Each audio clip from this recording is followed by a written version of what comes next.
القاعده الجماهيريه لنادي الزمالك لازم ترجع تكبر تاني. حصل انخفاض في الجماهيريه لنادي الزمالك. بتتكلم في 22 سنه حالته مش احسن حاجه. الجيل الجديد اللي طلع كله بينتمي للنادي الاهلي او اغلبه بنسبه 95% بسبب نجاح النادي الاهلي. زملكاويه كتير جدا بطلت تشجع، في الفئه كتير جدا بقت متعصبه وعايشه في نظريه المؤامره، والكلام ده يمكن بدايه بس ده واقع يعني. ده واقع. فاحنا نتمنى ان مجلس الاداره يشتغل على تصحيح المفاهيم، ده رقم واحد. زمان كده وحضرتك برضو اكيد سيد اللي عارفين كنا بنتعايش مع الرياضه انها رياضه اخلاق.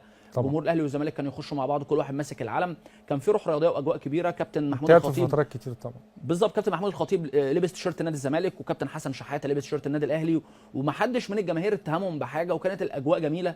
احنا بقى لنا فتره مش قصيره في احتقان، في سباب، في اي واحد لما تطلع تشيد بالنادي الاهلي كانك بتشيد بحنانيا مثلا، حاجه غريبه كده. فده نادي مصري وده اسم كبير وبيحقق القاب، ونادي الزمالك نادي كبير، فلازم نتقبل الراي الاخر. طبعا كابتن اسلام بحييك طبعا على وجهه نظرك. ربنا يخليك. خلصنا كده الفقره الاولى وجهه نظرك، وهنروح الفقره الثانيه اسرار وخفايا. تمام.